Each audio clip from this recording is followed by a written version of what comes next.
নমস্কার সবাইকে, গল্পাঞ্জলি চ্যানেলে আপনাদের স্বাগত। আমি রুমকি। আমার আজকের নিবেদন শিবরাম চক্রবর্তী রচিত রম্য রচনা জোড়া ভরতের জীবন কাহিনী।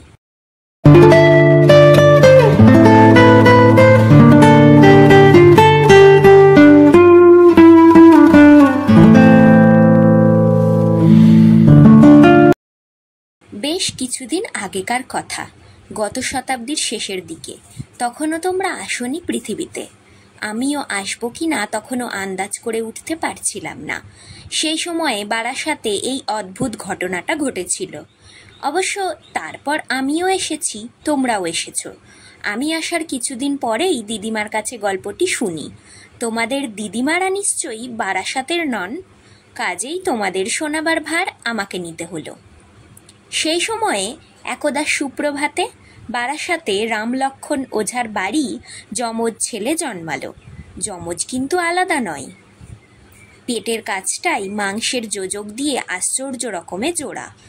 সেই অদ্ভুত লক্ষণ রামলক্ষণ পর্যবেক্ষণ করলেন, তারপর গম্ভীরভাবে বললেন, আমার বরাত জোর বলতে হবে। লোকে একেবারে একটা ছেলেই পায় না, আমি পেলাম দুটো একসঙ্গে এবং একাধারে।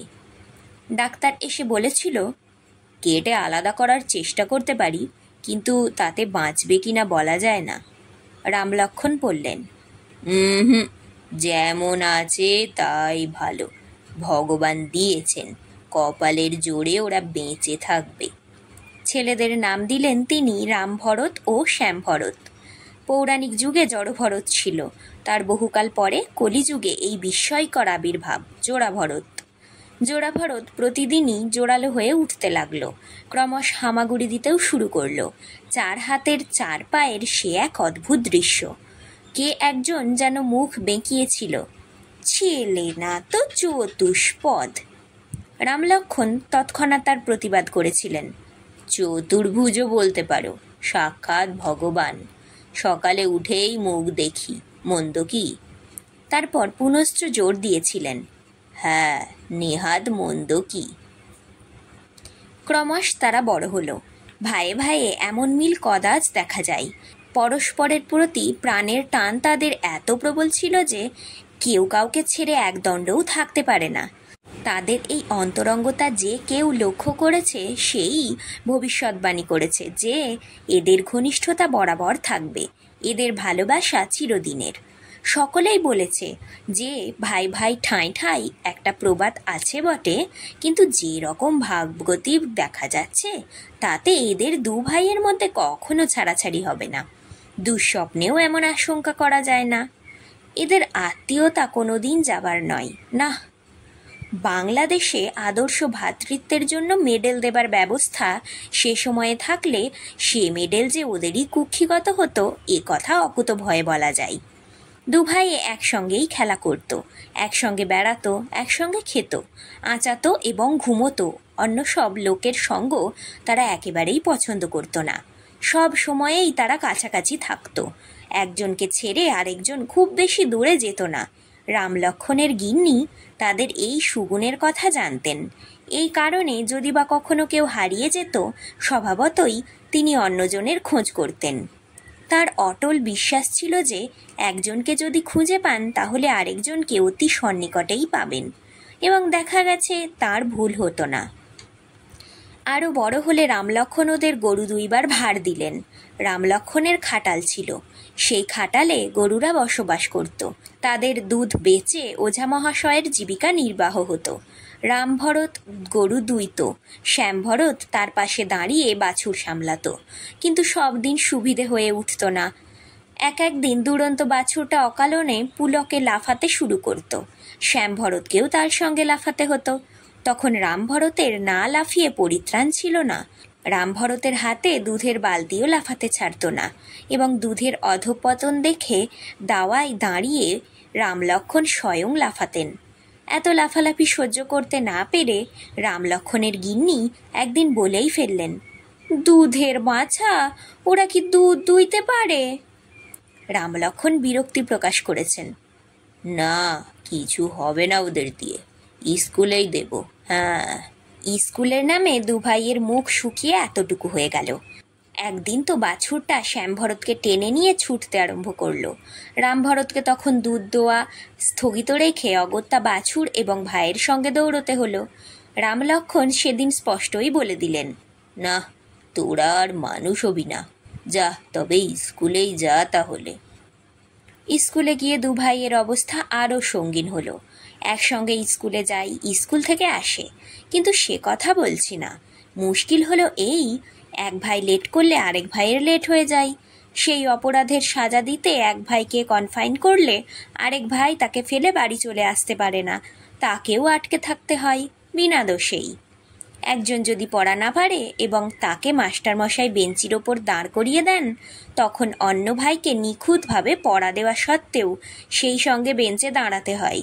সবচেয়ে হাঙ্গামা বাঁধল সেই দিন, যেদিন দুজনের কেউই পড়া পারল না, আর মাস্টারমশাই বললেন একজনকে বেঞ্চে দাঁড়াতে, আরেকজনকে মেঝেতে নীল ডাউন হতে। মাস্টারের হুকুম পালন করতে দুজনেরই প্রাণপণ চেষ্টা করল খানিকক্ষণ, কিন্তু দ্বিধাগ্রস্ত হওয়া তাদের পক্ষে অসম্ভব। ধুত্তর বলে সেই দিন তারা স্কুল ছাড়ল ও মুখই হলো না আর। বাড়িতে বাবাকে এসে বলল, মানুষ হবার তো আশা ছিলই না, তুমিই বলে দিয়েছ। অমানুষ হবার চেষ্টা করলাম, তাও পারা গেল না। শ্যামভরত ভাইয়ের কথায় সায় দিয়েছে। অমানুষিক কাণ্ড আমাদের দ্বারা হবার নয়, নীল ডাউন আর বেঞ্চে দাঁড়ানো দুটো একসঙ্গে আবার। তারপর থেকে রামলক্ষণ ছেলেদের আশা একেবারেই ছেড়েছেন। ওরা যখন যুবক হয়ে উঠল, তখন ওদের মধ্যে একটু আধটু গরমিলের সূত্রপাত দেখা দিল। রামভরত ভোরের দিকটাই ঘুমোতেই ভালোবাসে, তার মতে সকালবেলার ঘুমটাই সবচেয়ে উপাদেয়। কিন্তু শ্যামভরতের সেই সময়ে প্রাতঃভ্রমণ না করলেই নয়, ভোরের হাওয়ায় নাকি গায়ের জোর বাড়ে। বাধ্য হয়ে আধা ঘুমন্ত রামভরতকে ভাইয়ের সঙ্গে বেরুতে হয়। মাইল পাঁচেক হেঁটে হাওয়া খেয়ে শ্যামভরত ফেরে। ক্লান্ত রামভরত তখন শুতে পারলে বাঁচে। ঘুমোতে ঘুমোতে ভাইয়ের সঙ্গে বেরিয়েছে সেই কখন, আর দৌড়তে দৌড়তে ফিরল এই এখন। এরকম অবস্থায় কার না পা জড়িয়ে আসে, কে না গড়াতে চায়। কিন্তু শ্যামভরত তখনই আদা ছোলা চিবিয়ে ডন বৈঠক করতে লাগবে। কাজেই রামভরতের আর গড়ানো হয় না, তাকেও ভাইয়ের সঙ্গে উঠবস করতে হয়। ব্যায়াম সেরেই শ্যামভরত স্নান সারবে।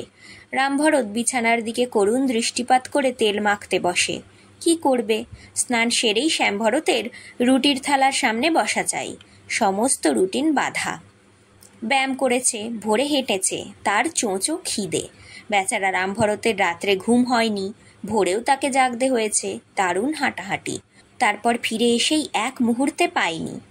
গড় হজম হয়ে তার এখন চোঁয়া চোঁয়া ঢেঁকুর উঠছে। সে বলেছে, এখন খিদে নেই, পরে খাবো। ভাই ঝাঁ ঝাঁ করে উঠেছে। পরে আবার কখন খাবি? পরে আমার আবার কখন সময় হবে? আমার কি আর অন্য কাজ নেই? সে জবাব দিয়েছে, আমার খিদে নেই এখন। শ্যামভরত চটে গেছে। খিদে নেই? কেবল খিদে নেই? কেন যে খিদে হয় না আমি তো বুঝি না।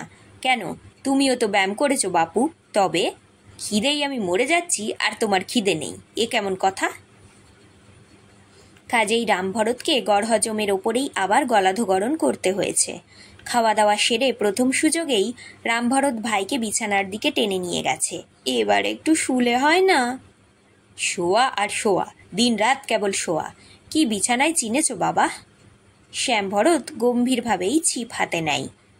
এই দুপুরে রোদে দারুণ গরমে তুমি মাছ ধরতে যাবে? রামভরত ভীত হয়ে ওঠে। যাবই তো, শ্যামভরত বলে। কেবল শুয়ে শুয়ে হাড় ঝরঝরে হবার জোগাড় হলো। তোমার ইচ্ছে হয় তুমি পড়ে পড়ে ঘুমোও, আমি মাছ ধরতে চললাম। শ্যামভরতের গায়ে জোর বেশি, টানও প্রবল। কাজেই কিছু পরেই দেখা যায় শ্যামভরত মাছ ধরছে, আর রামভরতকে তার কাছে চুপটি করে বসে থাকতে হয়েছে। বেলা গড়িয়ে আসছে। এক ভাই মাছ ধরে, আরেক ভাই পাশে বসে ঢুলতে থাকে। এভাবে দুই ভাই ক্রমশ আরো বড় হয়ে উঠতে থাকে। একদা বাপ রামলক্ষণ বলেন, বড় হয়েছিস, এবার একটা কাজকর্মের চেষ্টা দেখ। বসে বসে খাওয়া কি ভালো? বসে বসে, দাঁড়িয়ে, শুয়ে কিংবা দৌড়তে দৌড়তে কিভাবে খাওয়াটা সবচেয়ে ভালো, সে সম্বন্ধে জোড়াভরত কোনোদিনই ভাবেনি। কাজেই অনিচ্ছা সত্ত্বেও বাপের কথা মেনে নিয়েই চাকরির খোঁজে বেরিয়ে পড়ল। গাঁটটা গোট্টা চেহারা দেখে একজন ভদ্রলোক শ্যামভরতকে দারোয়ানির কাজে বহাল করলেন, কিন্তু রামভরতকে কাজ দিতে নারাজ। শ্যামভরত দিনরাত পাহারা দেয়, রামভরতও ভাইয়ের সঙ্গে গেটে বসে থাকে।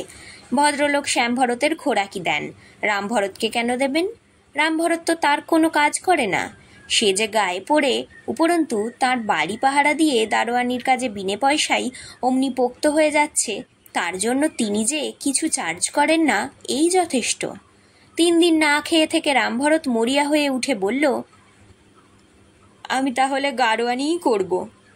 এই না বলে গরুর গাড়ির একজন গাড়োয়ানের সঙ্গে কেবল খাওয়া পড়ার চুক্তিতে অ্যাপ্রেন্টি নিযুক্ত হয়ে গেল। এরপর রামভরত গাড়োয়ানি করতে যাই, শ্যামভরতকেও ভাইয়ের সঙ্গে যেতে হয়। উন্মুক্ত সদর দ্বার বিনা রক্ষণাবেক্ষণে পড়ে থাকে। কোনোদিন বা শ্যামভরত দরজা কামড়ে পড়ে থাকে, সেদিন আর রামভরতের গাড়োয়ানিতে যাওয়া হয় না। অবশেষে একদিন এক কাণ্ড হয়ে গেল। ক্ষুধাতুর রামভরত থাকতে না পেরে বাগানের এক কাঁদি মর্তমান কলা চুরি করে খেয়ে বসল। শ্যামভরত ভাইকে বারণ করেছিল, কিন্তু ফল হয়নি। তখন থেকে শ্যামভরতের মনে বিবেকের দংশন শুরু হয়ে গেছে। কর্তা তাকে পাহারা দেবার কাজে বহাল করেছিল, চুরি চামারি যাতে না হয় তাই দেখাই তো তার কর্তব্য। কিন্তু এ চুরি যে কেবল তার চোখের সামনেই হয়েছে তা নয়, সে এতে বাধা দেয়নি, দিতে পারেনি, এমনকি একরকম প্রশ্রয় দিয়েছে বলতে গেলে। তার কি এতে কর্তব্যের ত্রুটি হয়নি? এ কি বিশ্বাসঘাতকতা নয়? কে বড়, ভাই না মর্তমান কলা? অবশেষে আর থাকতে না পেরে শ্যামভরত চুরির কথাটা কর্তার কাছে বলেছে। কর্তা হুকুম দিয়েছেন, চোর কো পাকড়লে আও। চোর পাকড়ানো অবস্থাতেই ছিল, সুতরাং তাকে ধরতে বেশি বেগ পেতে হয়নি। কর্তা তৎক্ষণাৎ রামভরতকে শ্যামভরতের সাহায্যে থানায় ধরে নিয়ে পুলিশের হাতে সমর্পণ করেছেন। 7 দিন ধরে বারাসাতের আদালতে এই চুরির বিচার চলেছিল। রামভরত আসামি, শ্যামভরত সাক্ষী। রামভরত আসামির কাঠগড়াই, তার হাতে হাত করা, শ্যামভরত ভাইয়ের কাছে দাঁড়িয়ে। আবার শ্যামভরত যখন জবানবন্দি দেয়, তখন রামভরতকে ভাইয়ের সঙ্গে সাক্ষীর কাঠগড়ায় আসতে হয়। অবশেষে রামভরতের 1 মাস জেলের হুকুম দিলেন হাকিম। রামভরতকে জেলে নিয়ে গেল, কিন্তু শ্যামভরতকেও সেই সঙ্গে নিয়ে যেতে হয়। অথচ শ্যামভরতের জেল হয়নি। মহা মুশকিল ব্যাপার। নির্দোষের অকারণ সাজা হতে পারে না। অগত্যা রামভরতকে জেল থেকে খালাস দিতে হলো। খালাস পাওয়া মাত্র রামভরত বলা নেই কওয়া নেই ভাইকে ঠ্যাঙাতে শুরু করে দেয়। তাদের জীবনে প্রথম ভাতৃদ্বন্দ্ব। শ্যাম রামকে ঘুষি মেরে ফেলে দেয়, সঙ্গে সঙ্গে নিজেও গিয়ে পড়ে তার ঘাড়ে। তারপর দুইজনে জড়াজড়ি, হুটোপুটি, তুমুল কাণ্ড। রাস্তার লোকেরা মাঝে পড়ে বাধা দেয়, দুজনকে আলাদা করবার চেষ্টা করে, কিন্তু আলাদা করতে পারে না। অল্পক্ষণেই বুঝতে পারে দুজনকে তফাৎ করা তাদের ক্ষমতার অসাধ্য। কাজেই তাদের ছেড়ে দেয় পরস্পরের হাতে। তারাও মনের সুখে মারামারি করে। অবশেষে দুজনেই জখম হয়। তখন দুজনকে তুলে হাসপাতালে নিয়ে যেতে হয়, একই স্ট্রেচারে। হাসপাতাল থেকে ক্ষতস্থান ব্যান্ডেজ করে ছেড়ে দেবার পর দুজন বেরিয়ে আসে, পাশাপাশি চলে, কিন্তু কেউ একটি কথা বলে না। রামভরত গুরু গম্ভীর, শ্যামভরত ভারী বিষণ্ণ। রামভরত আস্তে আস্তে হাঁটে, মাঝে মাঝে কপালের ঘাম মোছে। শ্যামভরত থেকে থেকে ঘাড় চুলকোয়। সেই ফাঁকে আর চোখে ভাইয়ের মুখের ভাব লক্ষ্য করার চেষ্টা করে। 2 ভাই চুপচাপ হেঁটে চলে। অবশেষে রামভরত আফিমের দোকানের সামনে এসে পৌঁছই। 1 টাকা ফেলে দেয় দোকানে, 1 ভরি আফিম কিনেই মুখে পুড়ে দেয় তৎক্ষণাৎ। শ্যামভরত ব্যস্ত হয়ে ওঠে, রামভরত কিন্তু উদাসীন। শ্যামভরত মাথা চাপড়ায়, রামভরত 1 ঘটি জল খায়। শ্যামভরত চায় ভাইকে নিয়ে তখনই আবার হাসপাতালের দিকে ছুটতে। রামভরত কিন্তু দেওয়াল ঠ্যাস দিয়ে একটা খাটিয়ায় বসে পড়ে। শ্যামভরত তখন কেঁদে ফেলে, বলে, এ কি করলি ভাইয়া? রামভরত ভারী গলায় জবাব দেয়, কলা খেলে আফিম খেতে হয়।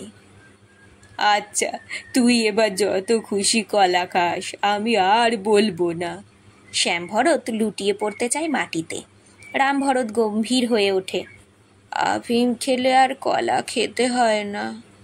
এই কথা বলে সে খাটিয়ার ওপর শটান হয়। দেখতে দেখতে রামভরত মারা যায়, আর শ্যামভরতকে যেতে হয় সহমরণে।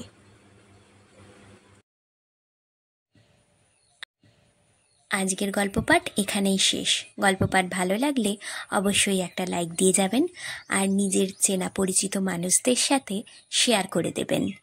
আর আজ যারা নতুন আমার চ্যানেলে, অবশ্যই সাবস্ক্রাইব করবেন। আপনার একটি সাবস্ক্রিপশান আমাকে আরও অনেক নতুন গল্প পড়তে অনুপ্রেরণা যোগাবে। ধন্যবাদ, ভালো থাকবেন সবাই।